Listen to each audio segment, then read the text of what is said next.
तो मैं बोल सकता हूँ कि जो स्प्रिंग कांस्टेंट है वो inversely proportional to length. Periodic motion वो मोशंस होते हैं और इसी वजह से साइन और कोसाइन यूज करे जाते हैं आफ्टर अ सर्टेन इंटरवल। आज हम न्यू चैप्टर स्टार्ट करने वाले हैं, simple harmonic motion. The thing is कि चैप्टर तो छोटा है, मतलब बहुत ज़्यादा छोटा भी नहीं है, ठीक चैप्टर है, पर मेन चीज़ क्या है कि इसकी ना वेटेज बोलूँगा तो इतनी ज़्यादा नहीं है, मतलब कि 10 मार्क्स का आएगा 15 मार्क्स का, ऐसा नहीं है। बट अगर तुम्हें वेव समझना है तो एसएसएम समझना जरूरी है, और अगर तुम एसएचएम और वेव समझ गए तो फिर तुम 12th में वेव ऑप्टिक्स और एसी की फील्ड ले पाओगे कि हो क्या रहा है, एक्चुअल में क्या हो रहा है ना, क्योंकि टर्म्स यहाँ डिफाइंड होते हैं, पर ये चीज 4 चैप्टर में लगती है। एसएचएम सबसे बेसिक है, उसके बाद इसका थोड़ा सा एडवांस क्या है, वेव। जो वेव होती है कॉम्बिनेशन ऑफ मैनी एसएचएम होती है, ठीक है। और फिर वेव से ही हम क्या पढ़ते हैं, वेव ऑप्टिक्स, क्योंकि वेव ऑप्टिक्स में हम लाइट के वेव प्रॉपर्टी को पढ़ रहे होते हैं, ठीक है। और एसी के अंदर भी हम वही टर्म्स यूज करते हैं, एसी समझते हो ना, अल्टरनेटिंग करंट, वही टर्म्स यूज करते हैं जो इसमें करते हैं, ठीक है। तो इन चारों चैप्टरों को समझने के लिए, फील लेने के लिए कि बच्चे बोलते हैं ना फिजिक्स में दिक्कत हो रही है, समझ नहीं आ रहा, अंडरस्टैंडिंग नहीं बैठ रही, वो इस वजह से है क्योंकि फिजिक्स बहुत इंटरलिंक्ड है। अगर तुमने ये चैप्टर गड़बड़ा दिया तो तुम हो सकता है ये क्वेश्चन कर लो एसी के, पर फील नहीं आ पाएगी चल क्या रहा है।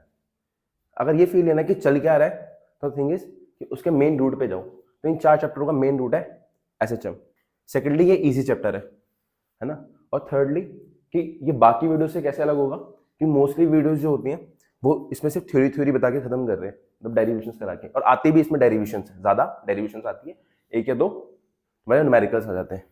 बट थिंग इज कि मैं न्यूमेरिकल्स थोड़े ज्यादा कराऊंगा, है ना। हम न्यूमेरिकल्स को भी वेटेज देंगे, रीजन क्या है उसका, उससे तुम्हारी अंडरस्टैंडिंग बैठेगी। आगे समझ। तो चैप्टर चालू करते हैं। सबसे पहले समझते हैं कि ऑक्सीलेशन क्या होता है ना।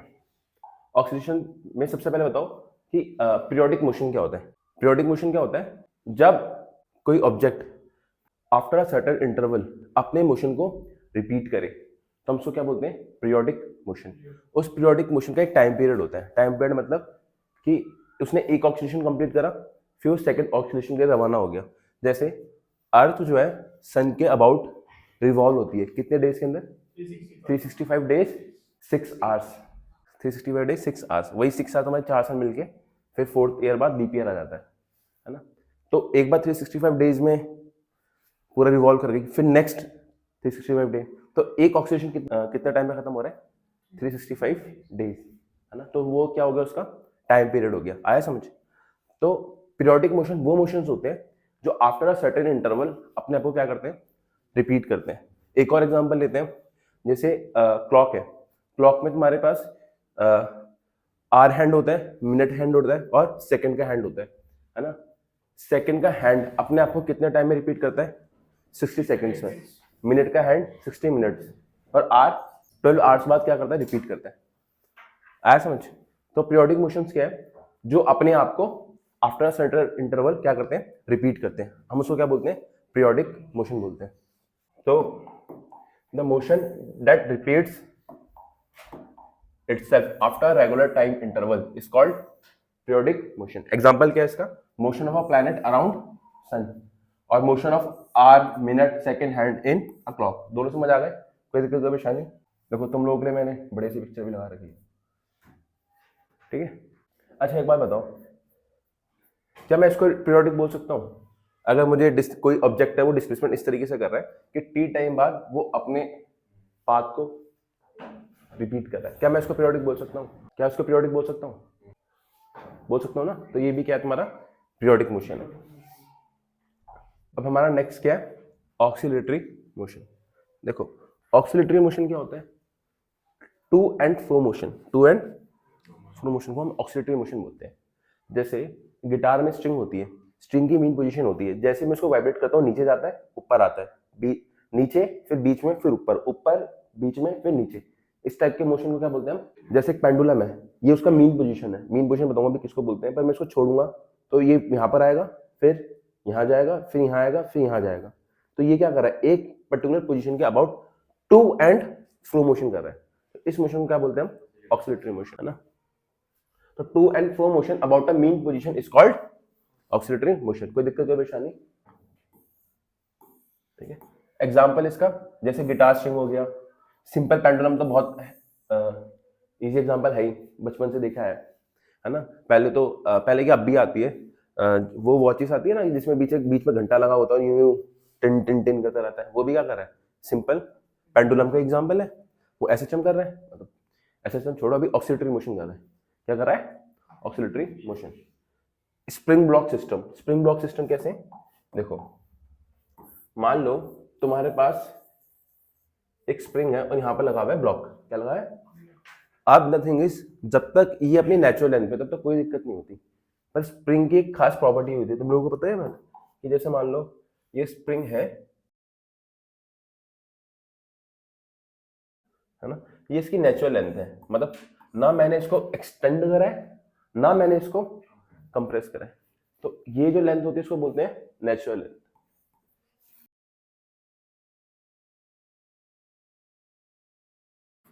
क्या इतनी बात समझ आती है ना।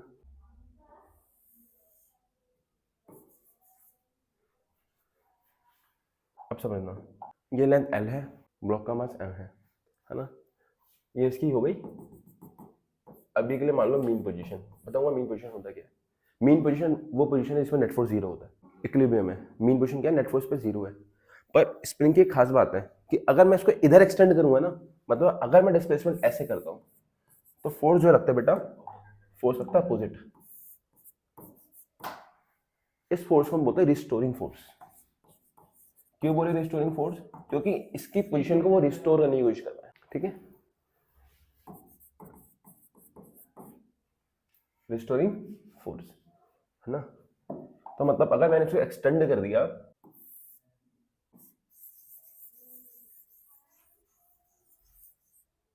या मैंने इसको कंप्रेस कर दिया,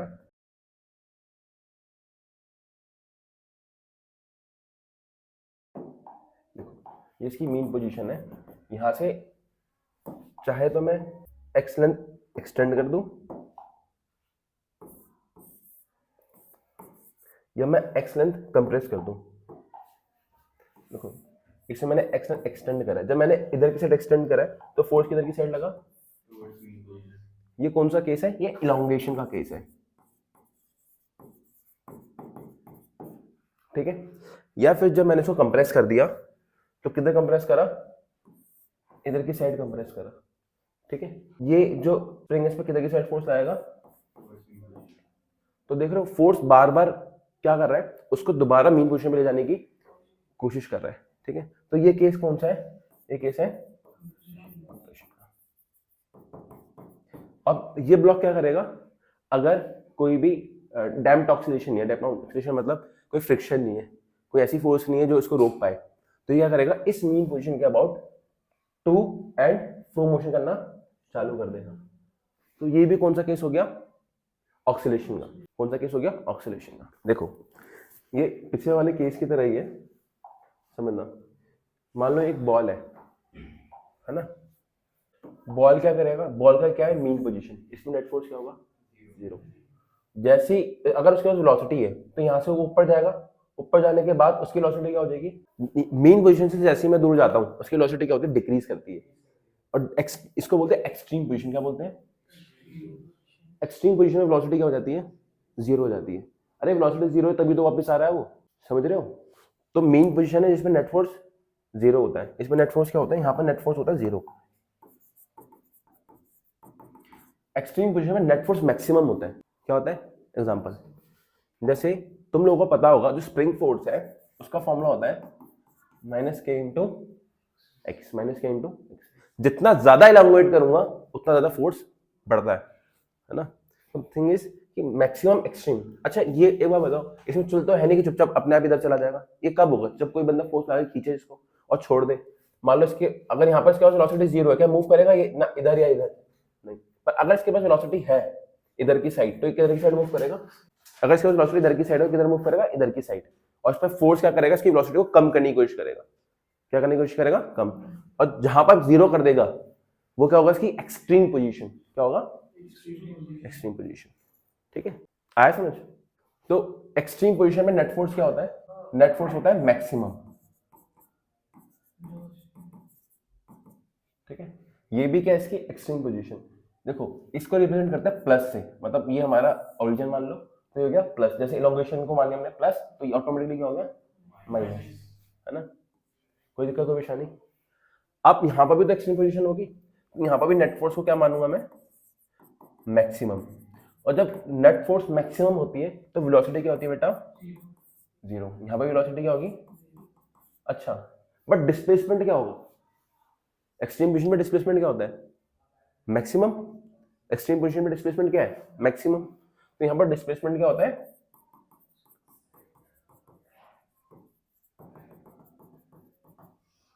और यहाँ पर डिस्प्लेसमेंट क्या होता है,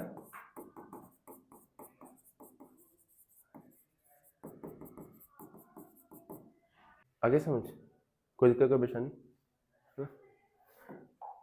ये समझाऊंगा कि नेट फोर्स मैक्सिमम कितनी वैल्यू की वैल्यू भी देखनी है हमें, आगे समझ। अच्छा समझना, यहाँ पे वेलोसिटी हो गया जीरो, यहाँ पे वेलोसिटी क्या हो गया, ये वापस नीचे आएगा तो वेलोसिटी बढ़ेगा घटेगा, बढ़ेगा बढ़ेगा बढ़ेगा बढ़ेगा, मैक्सिमम कहाँ चला जाएगा, मीन पोजीशन में। फिर इससे ऊपर जाऊंगा तो फिर से वेलोसिटी क्या करेगा, इसका मतलब मीन पोजीशन में जो वेलोसिटी होती है वो क्या होती है, मैक्सिमम।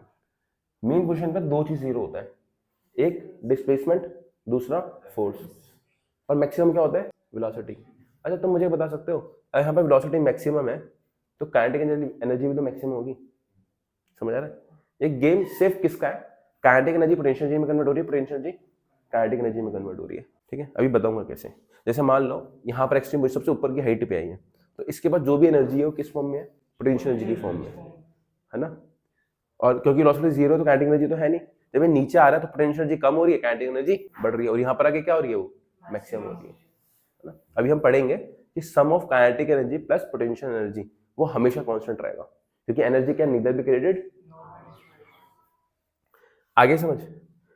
तो तुम यहां पर ये देख सकते हो कि जैसे मैं मेन पोजीशन से दूर जाऊंगा तो वेलोसिटी डिक्रीज करती है, पर मैं मेन पोजीशन के टुवर्ड जाऊंगा तो वेलोसिटी, अगर मैं इधर मेन पोजीशन से दूर जा रहा हूं तो वेलोसिटी डिक्रीज करेगी, पर मैं मेन पोजीशन के टुवर्ड जा रहा हूं तो वेलोसिटी, अब मेन पोजीशन में वेलोसिटी मैक्सिमम होगी। एक्सट्रीम पोजीशन पे क्या मैक्सिमम होगा, डिस्प्लेसमेंट एंड फोर्स। तुम ये भी देख सकते हो कि जितना मैं मेन पोजीशन से दूर जाऊंगा फोर्स बढ़ता रहेगा, क्यों, देखो फोर्स किसके प्रोपोर्शनल है, डिस्प्लेसमेंट के, किसके प्रोपोर्शनल है, माइनस तो ये बता देना कि डिस्प्लेसमेंट का अपोजिट है, जैसे डिस्प्लेसमेंट इधर की साइड है तो फोर्स इधर की साइड लग रहा है, बट किसके प्रोपोर्शनल है, डिस्प्लेसमेंट के। मतलब तुम खुद सोचो, स्प्रिंग को जितना ज्यादा मैं खींचूंगा उतना ज्यादा वो रिस्टोरिंग फोर्स आना चालू कर देगा, ठीक है। तो मतलब जितना मैं इससे दूर जाता हूं उतना फोर्स बढ़ता जाता है, क्या करता जाता है, अगर फोर्स बढ़ेगा क्या एक्सेलरेशन बढ़ेगा, क्यों, फोर्स का फॉर्मूला क्या होता है, मास इनटू एक्सेलरेशन। इतनी कहानी समझ आती है। अब समझना, मैं जो ये ऑक्सीलरेटरी मोशन है ना, ये जो ऑक्सीलरेटरी मोशन है इसको बेस्ट डिस्क्राइब कर सकता हूं साइन एंड कोसाइन से, साइन एंड कोसाइन से, है ना। उसको देखने से पहले हम ना एसएचएम की डेफिनेशन देख लेते हैं। देखो सिंपल हार्मोनिक मोशन क्या होता है, देखो इस बात को समझना कि जितने भी ऑक्सीलरेटरी मोशंस हैं, जितने भी, सारे एसएचएम नहीं होते, सारे सिंपल हार्मोनिक वही मोशन होते हैं जो इस इक्वेशन को फॉलो करते हैं कि फोर्स जो डायरेक्टली प्रोपोर्शनल है एक्स को, डिस्प्लेसमेंट के डायरेक्टली प्रोपोर्शनल। वैसे तो ऑक्सीलरेटरी मोशन नहीं होता है एक्स की पावर n, अगर n 1 है तो हम उसको एसएचएम बोलते हैं,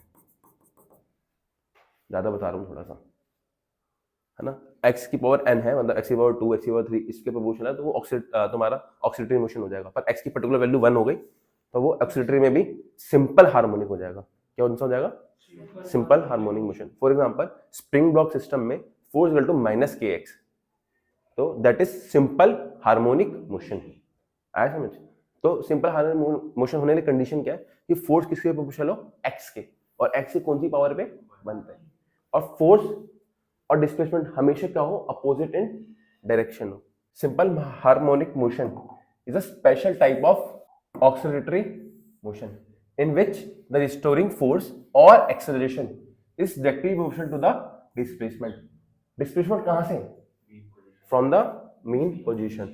and जो ये restoring force है तुम देख पा रहे हो, ये restoring force कहाँ लग कर रही है, चाहे मैं ये वाला केस लूँ तुम्हारा, इस restoring force में भी तुम देखोगे restoring force चाहे इधर देखो चाहे मैं इसमें देखूं, हमेशा किधर की साइड लग रही है, टुवर्ड्स, क्योंकि उसका एक ही काम है, उसका काम क्या है, मीन पोजीशन पे लाना। और मीन पोजीशन में क्यों लेना चाहता है, क्योंकि वहां पर वो स्टेबल होगा, नेट फोर्स क्या हो जाएगी, जीरो होगी। क्या ये कहानी समझ आती है? ठीक है, force is directly proportional to x, minus क्या रिप्रेजेंट कर रहा है कि फोर्स डिस्प्लेसमेंट के अपोजिट है। ठीक है, क्या रिप्रेजेंट कर रहा है? Force and action acts toward the mean position. कोई दिक्कत, कोई परेशानी? अच्छा चलो मैं यहीं से तुम्हें एक और चीज समझा देता हूँ। देखो स्प्रिंग ब्लॉक सिस्टम था, फोर्स का फॉर्मूला क्या था उसके लिए? माइनस के एक्स, माइनस के एक्स, है ना। फोर्स क्या होता है? Mass into acceleration. एक्सेलरेशन क्या आया? माइनस के बाय इंटू, क्या एक्सेलरेशन भी एक्स के प्रोपोर्शनल है? ये जो चीज है ये के बाय, इसको बोलते हैं हम ओमेगा स्क्वायर। क्या बोलते हैं? Omega square. तो ओमेगा क्या आता है? अंडर रूट के बाय, इसको लिख लो, बहुत इंपॉर्टेंट है। अच्छा बस तुमसे क्वेश्चन पूछता हूँ, क्या ऑक्सीलेटरी मोशन पीरियोडिक मोशन है? पीरियोडिक मतलब अपने आप को रिपीट कर रहा है after certain interval of time, कर रहे है ना। ये मैं बोल सकता हूँ ना कि जितने भी ऑक्सीलेटरी मोशन है वो सारे पीरियोडिक होते हैं। तो all oscillatory motion are periodic, but all periodic motions are not oscillatory. ठीक है, कोई दिक्कत, कोई परेशानी? चलो हमने सिंपल हार्मोनिक मोशन देख लिया, किसको बोलते हैं? Omega is equal to under root k by m. इसको कहीं पर लिख लो। ठीक है, यहाँ पर जो के होता है ना, यहाँ पर जो के होता है उसे बोलते हैं स्प्रिंग कांस्टेंट, और एम होता है मास ऑफ ब्लॉक। ठीक है, तो हम बोल सकते हैं कि जो सिंपल हार्मोनिक मोशन है वो मोशन है जो इस इक्वेशन को फॉलो करता है। कि देखो हम ये बोल सकते हैं कि एक्सेलरेशन जो है वो मोशन है जिसमें force is directly proportional to x and acceleration is also directly proportional to x. यहाँ पर जो कांस्टेंट होता है के होता है, यहाँ पर जो कांस्टेंट होता है वो ओमेगा स्क्वायर होता है, और ओमेगा, ये omega is under root k bye. ठीक है, अब कुछ टर्म्स देख लेते हैं, है ना। सबसे पहला टर्म है मीन पोजीशन या इक्विलिब्रियम पोजीशन। देखो मीन पोजीशन, इक्विलिब्रियम पोजीशन वो पोजीशन होती है जिसमें नेट फोर्स क्या होता है? जीरो। तो the position where the net force acting on the oscillating object is zero, है ना। आगे समझ? अच्छा ये सेंट्रल पोजीशन होती है जिसके about to and fro motion occur हो रहा होता है। नेक्स्ट है रिस्टोरिंग फोर्स। रिस्टोरिंग फोर्स क्या होता है? जो ऑब्जेक्ट को, ऑक्सीडेटिंग ऑब्जेक्ट को वापस किधर की साइड लाने की कोशिश करता है? Mean position. The force that brings the object back towards the mean position या इक्विलिब्रियम पोजीशन, है ना। उसको हम क्या बोलते हैं? Restoring force. अच्छा ये हमेशा क्या होगा? It is always directed opposite to the displacement from equilibrium. Next है एम्पलीट्यूड। जैसे तुमने इस टाइप की वेव देखी होगी, ये वेव होती है ना तुम्हारी, इसमें जो मैक्सिमम डिस्प्लेसमेंट होता है उसको क्या बोलते हैं? एम्पलीट्यूड। तो मान लो एक ये वाला केस है तुम्हारा, इस केस में मैंने बताया कि यहाँ से मैक्सिमम इतना ऊपर गया, तो उसको क्या बोलेंगे? इसका एम्पलीट्यूड, है ना। स्प्रिंग के अंदर मैं बोल देता हूँ कि मैक्सिमम जो डिस्प्लेसमेंट कर पा रहा है ना ये, और मैक्सिमम डिस्प्लेसमेंट कब तक कर पाएगा? जब तक इसके पास वेलोसिटी है। जब वेलोसिटी जीरो हो जाएगा तो इसकी डिस्प्लेसमेंट मैक्सिमम हो जाएगी, है ना। क्योंकि वेलोसिटी इसको ले जाने का काम कर रहा है, मतलब चलाने का काम कौन कर रहा है? वेलोसिटी कर रहा है ना। देखो मान लो कि मैक्सिमम यहाँ तक जा पाता है और वापस में मैक्सिमम यहाँ तक जा पाता है, तो ये इसका क्या हो गया? एम्पलीट्यूड। तो maximum displacement from the mean position is called amplitude. ये होगा प्लस ए, ये होगा माइनस ए। ठीक है, नेक्स्ट है टाइम पीरियड। टाइम पीरियड क्या होता है? एक ऑक्सीलेशन को कंप्लीट करने में, एक ऑक्सीलेशन कंप्लीट करने में जो टाइम लगता है उसको क्या बोलते हैं हम? Time period. तो ऐसे समझो, ये मीन पोजीशन थी, ये क्या थी? ऑब्जेक्ट क्या करेगा? ऑब्जेक्ट पहले पूरा इधर जाएगा, यहां वेलोसिटी क्या हो जाएगी? जीरो। फिर वापस आएगा, क्या ये जो इसमें टाइम लगा क्या ये टाइम पीरियड होगा? नहीं। अभी ऑब्जेक्ट कहां करेगा? ऑब्जेक्ट यहां भी जाएगा और फिर वापस आएगा। तो इसको मैं चार पार्ट में तोड़ सकता हूं। पहला पार्ट है जीरो से प्लस से जाने वाला। पार्ट वन क्या है? पार्ट वन क्या है कि वो मीन पोजीशन से कहा गया एक्सट्रीम पोजीशन। पार्ट टू क्या है? पार्ट टू है वो एक्सट्रीम पोजीशन से कहा आया? मीन पोजीशन से। पार्ट थ्री क्या है कि वो फिर से मीन पोजीशन से बस नेगेटिव डायरेक्शन में कहा गया? एक्सट्रीम पे। और पार्ट फोर क्या है? इसमें इन चारों पार्ट को कंप्लीट करने में जो उसको टाइम लगता है उसको हम बोलते हैं। अच्छा मुझे एक बात बताओ, खुद लॉजिक लगाओ, है ना, इस पूरे में लग रहा है 10 सेकंड्स मान लो, तो हाफ में कितने लगेगा? मतलब 0 to A और A to 0 आने में सिर्फ इतने में कितना टाइम लगेगा? T/2। इसमें कितना टाइम लगेगा? T/, और लॉजिक लगाओ, है ना? अगर यहां से यहां और यहां से यहां आने में T/2 लग रहा है, तो इसके आधे में कितना लगेगा?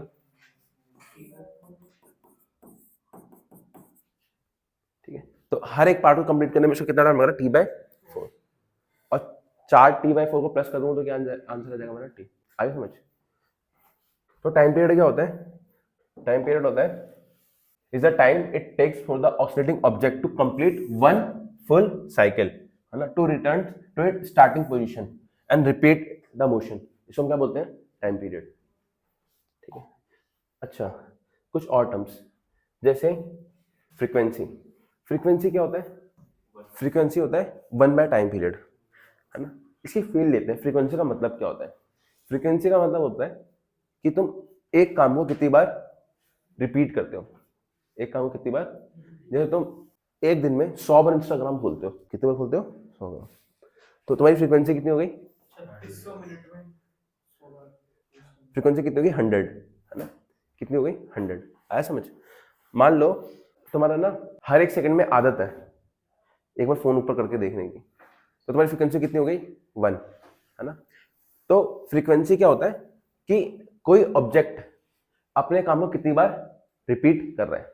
और एसएचएम में क्या रिपीटेशन होती है? एसएचएम में देखो रिपीटेशन क्या होती है कि मीन पोजीशन पे है, एक्सट्रीम पे गया, फिर मीन पे आया, एक्सट्रीम पे गया, फिर मीन पे आया, फिर से यहीं से चालू हो जाएगा, फिर चालू हो जाएगा,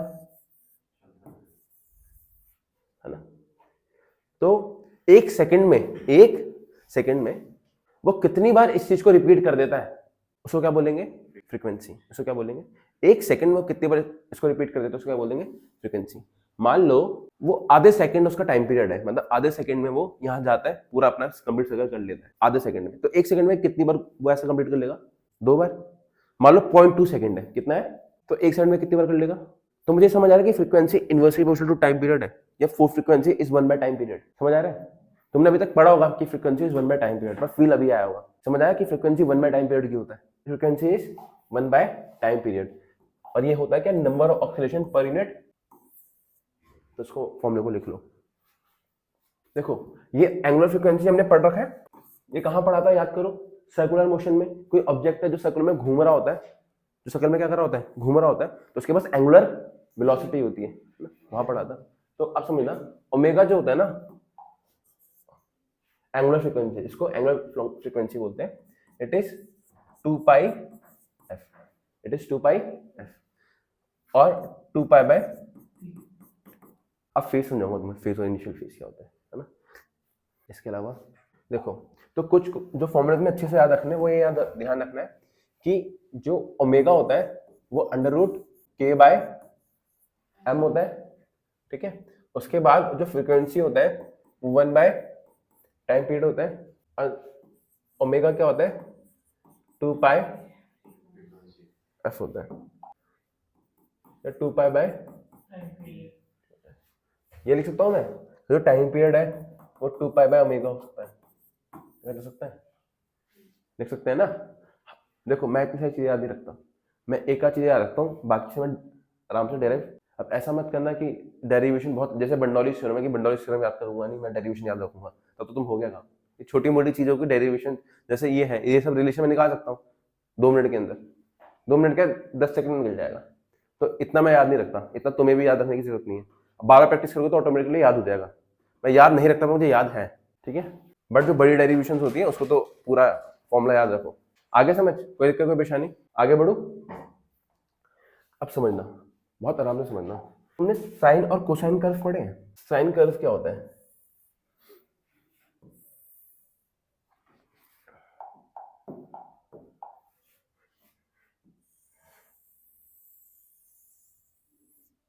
कुछ इस तरीके से होता है क्या? ये भी एक पर्टिकुलर टाइम के बाद अपने आप को रिपीट कर रहा होता है। साइन, साइन की वैल्यू अपने एक टाइम के बाद अपने आप को क्या कर रही होती है?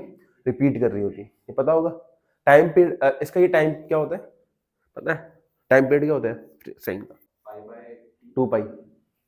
देखो साइन की वैल्यू 0 पे क्या होती है, 0, और 90 मतलब पाई बाय 2 पे क्या होती है, 1, पाई बाय, फिर जब ये दोबारा से किस पे आएगा, पाई पे, फिर से किसकी वैल्यू क्या होगी, 0, और यह 3 पाई बाय 2, और ये है तुम्हारा। तुम ऐसे समझो, जो तुमने पार्ट बनाया था ना पीछे, तुम इसको ना थोड़ा एनालॉजी लेने की कोशिश करना एक हार्मोनिक मोशन से, समझना। इसके 4 पार्ट है। एक पार्ट है जब ये इधर जाएगा, दूसरा पार्ट है जब ये इधर आएगा, तीसरा पार्ट है जब ये इधर आ रहा होगा, और चौथा पार्ट है, 4 पार्ट है। इसको मैं बोल रहा हूं 0, क्या बोल रहा हूं, 0, क्या बोल रहा हूं, 0 ओरिजिन, है ना। क्या साइन में ऐसा नहीं हो रहा कि वो 0 पे 0 है, और जैसे ही इसके हाफ, देखो पूरी साइकिल कितनी है, ये भी 4 पार्ट में डिवाइडेड है। जैसे तुम्हारा ये डिवाइडेड है, पार्ट 1 क्या है इसका, पार्ट 1 है 0 to a, साइन में वो क्या है, 0 से पाई बाय, ठीक है। इसमें पार्ट 2 क्या है, a से 0, उसमें क्या है, पाई बाय 2 से। पार्ट 3 क्या है, पार्ट 3 है 0 to, देखो ये माइनस में आ गया ना, साइन भी तो माइनस में चला गया,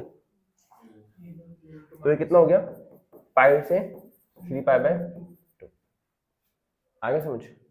और पार्ट 4 क्या है, ये 0 to माइनस ए था ना, माइनस ए से,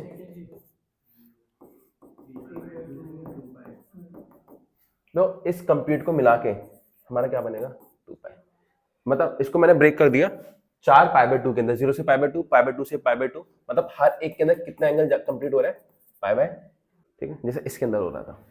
तो मैं इसको इसकी हेल्प की मदद से क्या कर सकता हूँ, रिप्रेजेंट कर सकता हूँ, क्या कर सकता हूँ, रिप्रेजेंट कर सकता हूँ। इसमें भी देखो, इसमें भी मैक्सिमम एम्पलीट्यूड है, मैक्सिमम, और साइन की मैक्सिमम वैल्यू कितनी होती है, 1, साइन की वैल्यू -1 और 1 के बीच में ऑक्सीलेट करती है। तो इसमें भी तो है, ये a और -a के बीच में क्या कर रहा है, ऑक्सीलेट कर रहा है ना। अगर देखो इसकी वैल्यू क्या है, इसकी वैल्यू 1 है, अगर मैं ये तो ये हो गया ना, ये साइन थीटा हो गया, थोड़ी मैथ समझना। अगर मैं इसको 5 साइन थीटा से मल्टीप्लाई कर दूं तो वैल्यू कहां से कहां ऑफसेट करेगी, 5 से -5, आया समझ। ये ग्राफ में बस क्या होगा, सारी वैल्यूज 5 से मल्टीप्लाई हो जाएगी, पर ग्राफ ऐसा ही बनेगा, ठीक है। तो होगा क्या कि मैं इस चीज को क्या कर सकता हूँ, रिप्रेजेंट कर सकता हूँ। अब समझना, अब मैं तुम्हें एक और चीज पढ़ा हूँ, फेजर डायग्राम, बहुत इंपॉर्टेंट है, फील लेना।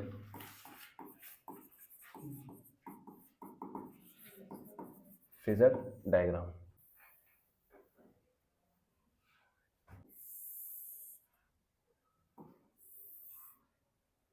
ये ओरिजिन है, ठीक है जी। अब समझना, पार्टिकल जो है ना, पार्टिकल सबसे पहले कहाँ है अपने, देखो ये इसका प्लस एम्पलीट्यूड ए है और ये माइनस एम्पलीट्यूड ए। पार्टिकल कहाँ से चालू करता है, ओरिजिन से। कहाँ चालू करता है, ओरिजिन से। आगे समझ, ओरिजिन से कहाँ जाएगा वो, ये देखो, ये जो ये जो सुई है ना, ये सुई, ये पार्टिकल डिस्प्लेसमेंट को रिप्रेजेंट कर रहा होगा। वो पहले जाएगा 0 से ए, फिर ए से कहाँ जाएगा, 0, तो पूरा आधा साइकिल कंप्लीट हो गया, तो आधा साइकिल कंप्लीट हो गया, ठीक है। ये घूम के कहाँ जाएगा, पहले 0 to a part 1, a2 part 2, a2 0 to minus part 3 और -a2। कैसे रिप्रेजेंट कर सकता हूँ मैं, कर सकता हूँ, बिल्कुल कर सकता हूँ, है ना। तो मैं समझो, इसकी जो शेडो है, इसकी जो शेडो जो एक्स एक्सिस पे पड़ रही है वो ऐसे चल करती है। इसकी जो शेडो है जो एक्स एक्सिस पे पड़ रही है क्या कर रही है, कैसे, देखो जब ये मीन पोजीशन पे, इसे कोई भी शेडो पड़ेगी एक्स एक्सिस, नहीं, तो डिस्प्लेसमेंट क्या होगा, 0। जब ये कुछ ऐसा समझो, और इसके घूमने की जो स्पीड है उसको बोलता हूँ मैं ओमेगा, इसके घूमने की स्पीड है उसको क्या बोल रहा हूँ मैं, ओमेगा, है ना। तो मान लो ये t=0 पे यहाँ पर था, t=0 पे, तो यहाँ पर इतना एंगल कितनी देर में कंप्लीट कर लेगा ये, देखो ये पता है ना, ओमेगा जो होता है वो क्या होता है, थीटा बाय, तो थीटा क्या होगा बेटा, ओमेगा इंटू, तो ये एंगल क्या होगा आफ्टर t पे यहाँ पर पहुंच गया ये, तो ये एंगल क्या होगा, ये होगा ओमेगा ये एंगल क्या होगा ओमेगा, है ना। तो ये ओमेगा टी है तो ये कितना होगा 90 माइनस। अच्छा सुनो, चाहे मैं यहाँ पर रेडियस बोलूं, चाहे मैं इस यहाँ पर रेडियस बोलूं, यहाँ पर रेडियस बोलूं, रेडियस क्या रहेगा हमेशा सेम। तो ये एम्पलीट्यूड के बराबर ही होगा, किसके बराबर होगा। तो ये बताओ, अगर तुम्हारे पास एक वेक्टर है जी जिसका एंगल जिसका एम्पलीट्यूड ए है और एंगल जो है वो 90 माइनस ओमेगा, इसका ये वाला कंपोनेंट कितना आता है, ए कॉस 90 माइनस, और तुम्हें एक और चीज बताओ, कॉस 90 माइनस थीटा होता है। आगे समझ आया कि ये कैसे रिप्रेजेंट कर पा रहे हैं। अब इसमें भी देखो ऐसे ही होगा ना, ये धीरे धीरे करके यहाँ पर शेडो 0 है, ये धीरे धीरे करके शेडो ए पे जाएगा, फिर ए से 0 पे आएगा, यहाँ तक आ गया, फिर यहाँ से, और फिर इसी वजह से फेजर बेस्ट रिप्रेजेंटेशन है फॉर एसएचएम, और इसी वजह से साइन और कोसाइन यूज करे जाते हैं, क्योंकि इनमें भी सेम चीज लग रही होती है टू रिप्रेजेंट एसएचएम। आया समझ, कोई दिक्कत कोई परेशानी। तो यहां से मुझे समझ आ रहा है, देखो यहां से मुझे दिख रहा है, यहां से मुझे दिख रहा है कि जो x है, जो इसका ये क्या है, ये है डिस्प्लेसमेंट फ्रॉम व्हाट, ओरिजिन, मतलब मेन पोजीशन। तो कितना आ रहा है a sin ओमेगा t। तो तुमने यहां से क्या सीखा, यहां तुमने क्या सीखा, यहां तुमने सीखा कि ये होता है a sin। तो ये जो ओमेगा t है ना बेटा, इसको बोलते हैं फेस। क्या बोलते हैं, फेस। वो है कहां पर, वो है कहां पर। जैसे इसने चालू यहां से करा पर ये पहुंचा यहां पर, तो ओमेगा टी क्या रिप्रेजेंट कर रहा है कि वो ओरिजिन से कहां पर है, यहां पर, और एंगल में वो क्या है ओमेगा टी। तो क्या रिप्रेजेंट कर रहा है, फेज। क्या रिप्रेजेंट कर रहा है, फेज। ये समझ आया, फेज समझ आया, है ना। फील समझना, ये बच्चों को वेव ऑप्टिक्स में फील नहीं आती, वेव में फील नहीं आती। फेज समझ आया कि वो है कहां पर। क्या जरूरी है ओरिजिन से चालू करें, यहां से भी तो चालू कर सकते हैं। मान लो ये 0 से लेकर 90 डिग्री का एंगल है, ऐसे हो सकता है 30 से चालू करेंगे, तो 30 क्या बन जाएगा इसका इनिशियल फेज। क्या बन जाएगा, मैं 30 से अगर मान लो, ये समझना बिल्कुल आराम से समझना, मान लो मीन पोजीशन चालू नहीं करता, ये चालू करता है किसी एंगल 30, कितना होगा इन टर्म्स ऑफ रेडियंस π/6, ठीक है। ये π/6 से चालू कर रहा है ना। क्योंकि देखो ऐसा होता है कि जैसे मान लो तुम्हारा एक जो ईयर होता है क्लास का, वो अप्रैल से चालू होता है, मार्च में खत्म हो जाता है। अब जरूरी थोड़ा ना कि सारे बच्चे अप्रैल से अपना सिलेबस चालू करें, पेपर तो मार्च में खत्म हो जाते हैं। कुछ बच्चे ऐसे भी सकते हैं कि मार्च में पेपर खत्म हुआ, 15 दिन पहले सिलेबस चालू कर दिया, पर जब काउंट होगा 1 अप्रैल को तो उनका सिलेबस 0 से चालू नहीं हुआ है, वो बाकी बच्चों से थोड़े आगे। तो ऐसे ही इसने 0 से चालू नहीं करा, इसने कहां से चालू करा, π/, है ना। मतलब ये मेन पोजीशन चालू नहीं कर रहा है, ये कुछ मेन पोजीशन यहाँ पर है और एम्पलीट्यूड यहाँ पर है, तो कुछ यहाँ से चालू कर रहा है, ठीक है। जब यहाँ से चालू कर रहा है तो खत्म भी यहीं पर होगा दोबारा से। अब समझना, अब ये π/6 है। अगर मैं बोलूं कि π/6 से ये t = 0 पे π/6 पे है, इनिशियल फेज क्या बताता है, जब टाइम = 0 है तो उसने स्टार्ट कहां से करा है। अगर वो मेन पोजीशन उसका क्या है ओरिजिन, तो वो सीधा sin ओमेगा t हो जाता है। पर अगर वो किसी एंगल से चालू कर रहा है, मतलब कुछ पहले से चल चुका है, तो फिर उसका वो क्या बन जाएगा, इनिशियल फेज। तो t और t t पे यहाँ पर है, तो कितना चल दिया हुआ, ये एक्स्ट्रा कितना चल दिया होगा ओमेगा t। पूरा एंगल कितना होगा, क्या मैं लिख सकता हूँ ओमेगा t प्लस π/6। क्या मैं इस एंगल को ले सकता हूँ, this angle will be 90 minus, और एक प्रॉपर्टी होती है, अच्छा मैंने अभी बताया था, इसका जो ये डिस्प्लेसमेंट होगा ये कैसे निकलेगा कि ये एंगल कितना है, मान लो ये थीटा है और थीटा की वैल्यू क्या दे रखी है, तो ये डिस्प्लेसमेंट कितना होगा a cos थीटा t, और तुम्हारा थीटा कितना है 90 minus omega t plus π/6 by mistake, ठीक है π/6। और 90 माइनस थीटा क्या होता है, ये पूरा थीटा हो गया तुम्हारा, तो ये होगा a sin omega t plus π/। अब समझना, अगर ऐसे लिखा हुआ है ओमेगा t, तो इसका इनिशियल फेज कितना है, इनिशियल फेज कितना है 0, और टोटल फेज कितना है ओमेगा t, तो इसका इनिशियल फेज हो गया 0,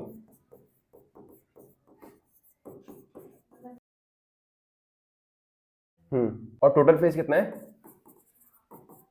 इसको सिंपल फेज में लिख देते हैं, दैट इज ओमेगा। पर जब मैं ये वाली इक्वेशन देख रहा हूँ, x = a sin omega t plus pi bye 6। तो इनिशियल फेज कितना है? तुम्हारा इनिशियल फेज है पाई बाय, पर टोटल फेज कितना है? अच्छा, अगर मैं इन दोनों में फेज का डिफरेंस पूछूं कि फेज का डिफरेंस कितना है, तो कितना होगा वो? पाई बाय, इन दोनों को सिंपल माइनस करना है। आया समझ? फील आया? कोई दिक्कत, कोई परेशानी? ठीक है, अब समझना तुम।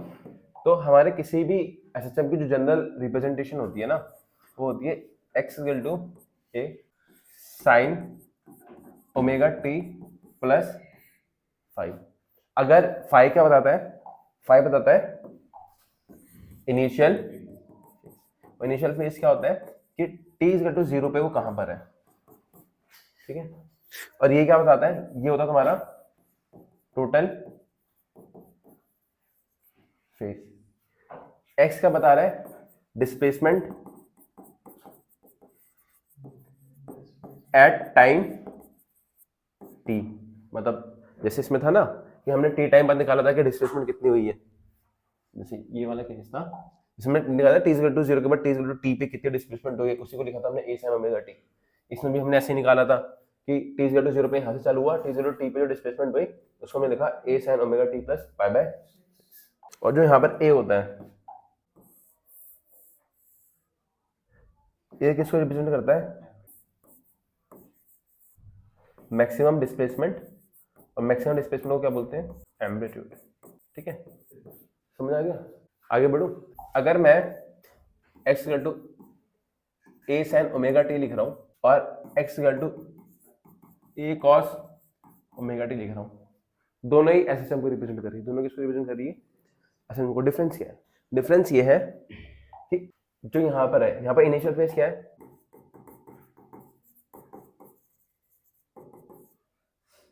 और यहां पर इनिशियल फेज क्या है?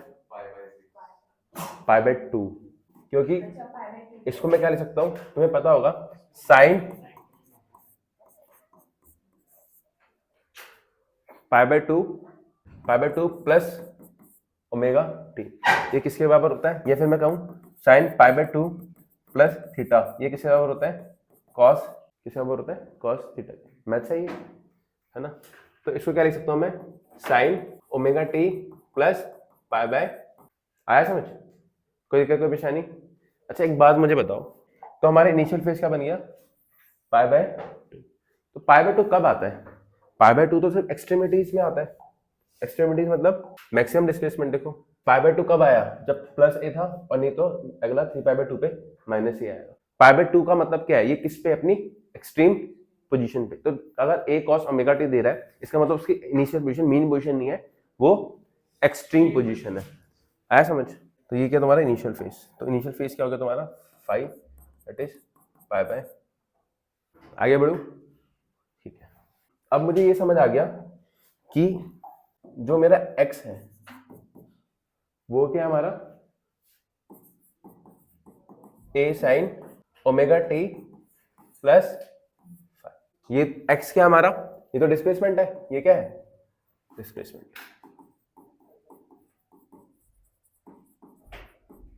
और ये किसके बीच में रिलेशन है? ये रिलेशन है डिस्प्लेसमेंट एंड टाइम के बीच में। जैसे मैं टाइम की वैल्यू पुट करता रहूंगा, मेरे को पता चलता रहेगा वो कौन सी पोजीशन पे। जैसे टाइम की वैल्यू अगर t कैपिटल T बाय 4 हो गया, टाइम पीरियड बाय 4 हो गया, इसका मतलब x की वैल्यू क्या होगी? t बाय 4 का मतलब क्या? 0। यहाँ पर t बाय 4 होता है, फिर t बाय 4 से 0, तो t बाय 4 पे कहां पर होगा? मैक्सिमम एम्पलीट्यूड पे। तो x की वैल्यू क्या हो जाएगी? Plus a। पता नहीं बात? t बाय 4 बता देते ना, part 1 part 2 part 3 part 4। Part 1 में t बाय 4, पार्ट 2 में फिर से t बाय 4, पर टोटल कितना हो गया? t bye 2। पार्ट 3 में फिर से t बाय 4 लगेगा, पर टोटल कितना हो गया? 3t bye 4। तो अगर मैं t बाय 4 बोलूँ तो प्लस ए पे है, और 3t बाय 4 बोलूँ तो माइनस ए पे। ठीक है। अच्छा, क्या तुम लोगों ने ये पढ़ा है कि वेलोसिटी जो होता है वो dx बाय dt होता है? तो अब क्या करना है? इसको डिफरेंशिएट, है ना?